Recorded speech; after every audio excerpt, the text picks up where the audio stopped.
Olá, meus queridos.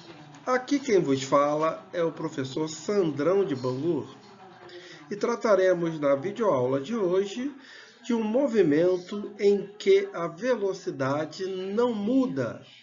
Esse movimento é um movimento retilíneo uniforme. Vamos lá? E quem é um movimento retilíneo uniforme? Também chamado de MRU. Movimento retilíneo uniforme é aquele movimento em que o móvel percorre espaços iguais em intervalos de tempos também iguais. Então, isso traz como característica desse movimento é que ele sempre terá a mesma velocidade. A velocidade dele não muda. E como é que a gente determina essa velocidade? A velocidade no movimento retilíneo uniforme, ela será determinada da mesma maneira em que calculamos a velocidade média. A velocidade no movimento retilíneo uniforme será dada por ΔS sobre ΔT, onde quem é ΔS? É a distância percorrida e o ΔT é o tempo gasto. Então, nós sabemos que o delta indica variação, né? E a variação de qualquer coisa nós calculamos pelo final menos o inicial. Então, a velocidade ela também poderá ser calculada através da razão entre a posição final menos a posição inicial, dividido pelo tempo final menos tempo inicial. E lembrando, a velocidade, ela, no sistema internacional, ela é medida em metros por segundo. E, usualmente, aqui no Brasil, nós temos o nosso quilômetros por hora. E qual é o nosso fator de conversão dessas unidades? Então, nós temos uma tabelinha aí que mostra que transformar metros por segundo para quilômetros por hora, basta eu pegar o valor em metros por segundo e multiplicar por 3,6. O resultado desta divisão estará em quilômetros por hora. E o contrário, transformar quilômetros por hora em metros por segundo. Basta pegar o valor em quilômetros por hora e dividir por 3,6. O resultado disto estará em quilômetros por hora. No nosso exemplo aí, eu tenho uma velocidade dada em quilômetros por hora, 90 quilômetros por hora. Qual é o seu valor no sistema internacional? Então, para eu determinar essa velocidade em metros por segundo, basta eu dividir 90 por 3,6, que dá 25, ou seja, 25 metros por segundo. Ou seja, 90 km por hora é o mesmo que 25 metros por segundo. Agora, olha o nosso desenho ao lado. Eu tenho um carro, a foto de um carro tirada a cada 2 segundos. Então, se a gente observar bem, quando a gente começa a marcar o tempo, quando o cronômetro é acionado, ou seja, o tempo vale 0, ele encontra-se na posição 0. 2 segundos após, esse carro ele encontra-se na posição de 10 metros. 4 segundos depois, na posição 20 metros. Na posição 6 segundos após, posição 30 metros, 8 segundos após, na posição 40 metros. Então, se a gente dividir esses intervalos em 4 partes e chamar o primeiro intervalo de A, o segundo intervalo de B, o terceiro intervalo de C e o último intervalo de D, nós podemos observar o seguinte: o primeiro intervalo ele vai de 0 a 2 segundos. E nesse intervalo, ele percorre uma distância de 10 metros. Ele vai de 0 a 10. Então, se eu calcular a velocidade dele no trecho A, então eu terei lá posição final menos posição inicial, ou seja, 10 menos 0, dividido pelo tempo final menos tempo inicial, 2 menos 0, ou seja, eu terei 10 sobre 2. Então, a velocidade no trecho A, ela vale 5 metros por segundo. Se eu fizer a mesma coisa para os outros trechos, pegar Posição final menos inicial dividido pelo tempo final menos tempo inicial. No trecho B, o que eu vou ter? Posição final, 20 menos posição inicial, 10, dividido pelo tempo final, 4, menos tempo inicial, 2. Ou seja, eu terei 10 dividido por 2, e mais uma vez a velocidade vai dar 5 metros por segundo. E se eu repetir para os outros trechos, eu vou perceber que a velocidade também dará 5 metros por segundo. Então isso comprova que, neste exemplo, o móvel ele percorre distâncias iguais em intervalos de tempos iguais, caracterizando que ele tem sempre a mesma velocidade, ou seja, uma velocidade constante. Então eu posso afirmar que esse móvel ele descreve um movimento retilíneo uniforme. Tranquilo? Entendemos? Tudo bem? E como classificaremos o movimento uniforme? O movimento uniforme ele é classificado de acordo com o sinal da velocidade. O movimento pode ser classificado em progressivo ou retrógrado. Quando é que o movimento é dito progressivo? Todas as vezes que a velocidade apresentar um valor positivo, isso significa que o movimento é progressivo. Toda vez que a velocidade apresentar um valor negativo, isso significa que o movimento é um movimento retrógrado. Mas na prática, o que significa isto? O movimento progressivo, ele significa que o móvel ele está progredindo dentro da sua trajetória, ou seja, a sua posição aumenta no decorrer do tempo. Então é só a gente olhar a nossa primeira figura, que nós temos um motoqueiro, ele passando pela posição 0, logo em seguida pela posição 2, depois pela posição 4 e assim sucessivamente. Então, o que está acontecendo com a posição desse motoqueiro?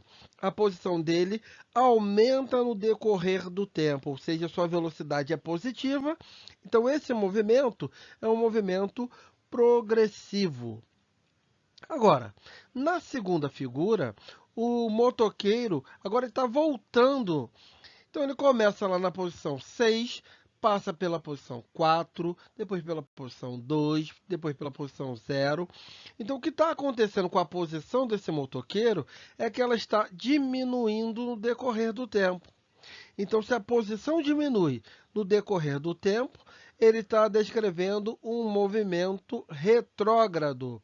E isso vai ser caracterizado por uma velocidade negativa. Então, repare bem que quando a posição dele aumenta na nossa figura, a velocidade dele é de mais 30, positiva, ou seja, movimento progressivo. E menos 30 quando ele volta, quando ele anda no sentido contrário ao da orientação da trajetória.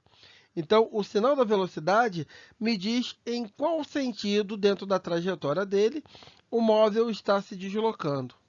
Ok? Tranquilo?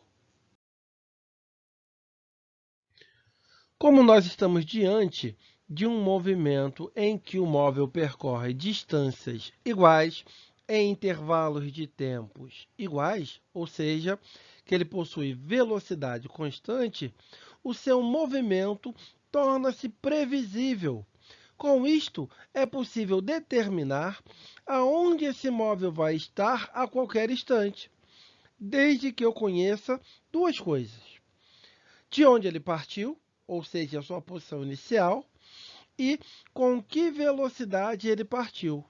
Se eu conhecer a sua posição inicial e a sua velocidade, eu consigo determinar a sua posição a qualquer instante utilizando a função horária das posições, o nosso famoso sorvete, onde eu tenho S, que representa a minha posição final, S0, a minha posição inicial, medida em metros no sistema internacional, V é a minha velocidade e T é o meu tempo medido em segundos.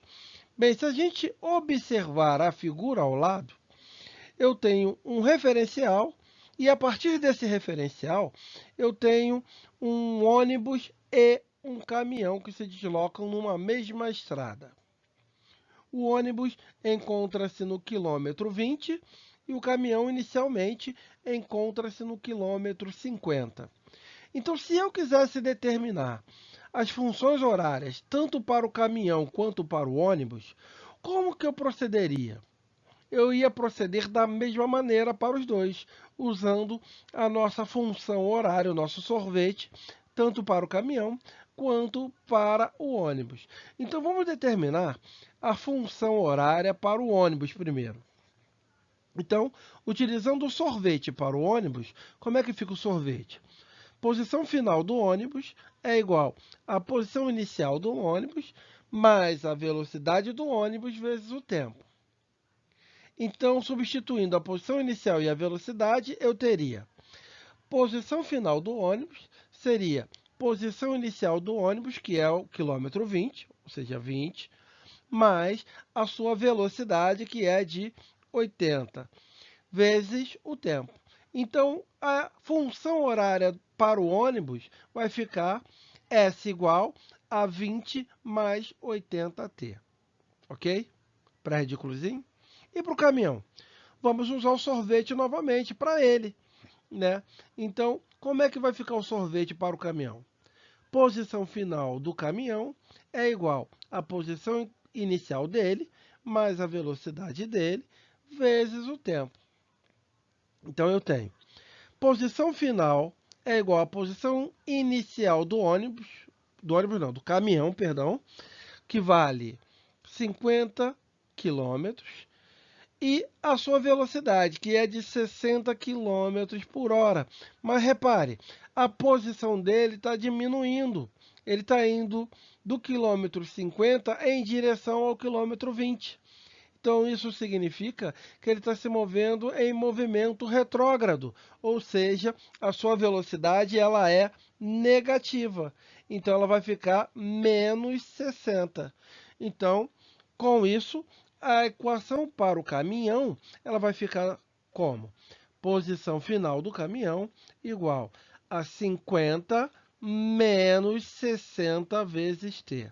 Repara que na minha figura, lá, a velocidade do caminhão ele não me deu o sinal de negativo. Sou eu que terei que interpretar isto, né? Observar se ele se move no sentido crescente ou decrescente para determinar o sinal da velocidade. O ônibus ele move-se do quilômetro 20 para o quilômetro 50, de tal maneira que a sua posição vai aumentar. Então, consequentemente, a sua velocidade é positiva, ou seja, mais 80. O caminhão, que se move com uma velocidade de 60 km por hora, ele se move do quilômetro 50 para o quilômetro 20, ou seja, a posição dele está diminuindo nesse deslocamento. Então, como nós vimos anteriormente, essa velocidade tem que ser negativa. Então, na hora de eu jogar na fórmula, eu vou colocar o sinal de menos na velocidade, ficando menos 60. Ok? Pré-ridículozinho? Valeu! Gráficos do movimento retilíneo uniforme. O primeiro gráfico que veremos é o gráfico do tipo S vezes T. S vezes T significa posição em função do tempo. Bem, de onde derivará esse gráfico? Ele vai derivar da função horária da posição do sorvete. S igual a S0 mais VT. Essa função é uma função do primeiro grau. E toda função do primeiro grau nos fornece um gráfico que é uma reta. Então, neste movimento, eu posso ter a minha reta como sendo um aclive ou um declive. Tudo vai depender do sinal da velocidade. Se eu tenho velocidade positiva, como nós já vimos, a posição aumenta no decorrer do tempo. Então, eu vou ter a minha reta da função da posição demonstrando um aclive, uma subida, mostrando um aumento na posição, porque a velocidade é positiva, então eu estou diante de um movimento progressivo.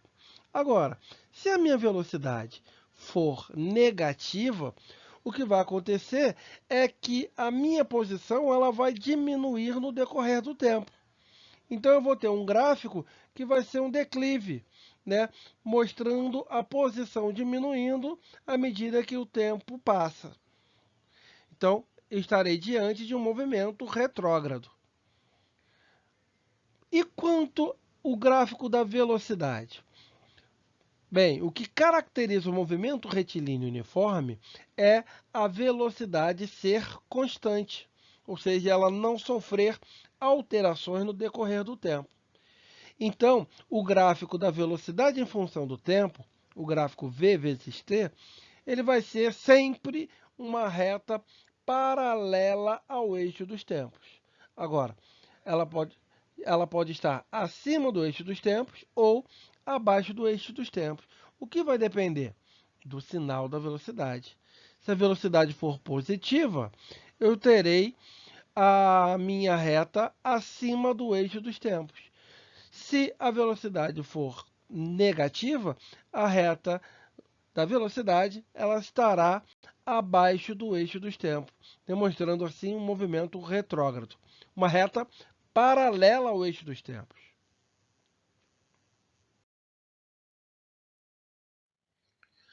A análise de velocidade relativa é quando nós temos dois móveis movendo-se um em relação ao outro.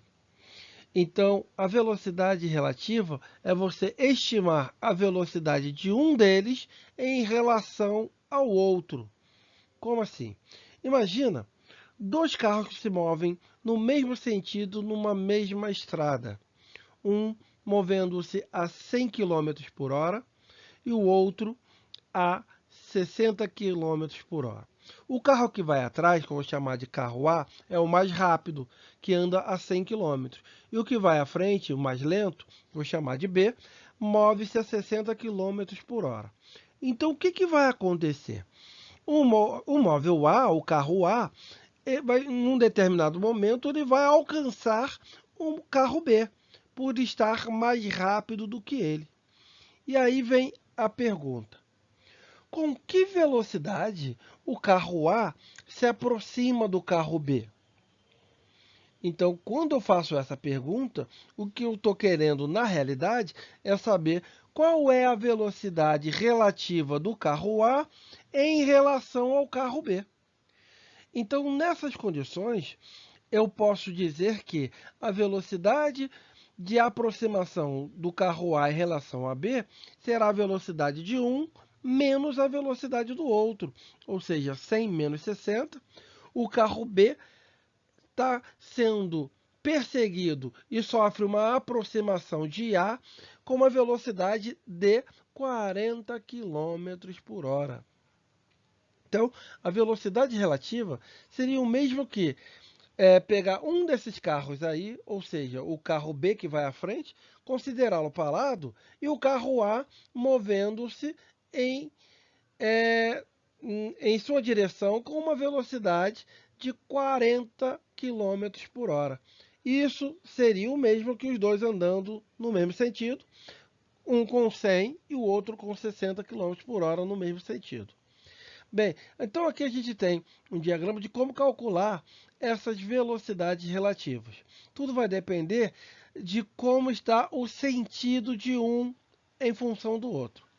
Quando os móveis estão se locomovendo no mesmo sentido, a velocidade relativa ela vai ser a velocidade do maior menos a velocidade do menor. Então, se eu considerar no meu desenho que A está perseguindo o móvel B, a velocidade relativa de A em relação a B vai ser módulo de A menos o módulo de B. Agora, se eles se movem em sentidos contrários, aproximando-se ou afastando-se, não importa. Como é que eu vou determinar a velocidade relativa de aproximação ou afastamento quando eles se movem em sentidos contrários?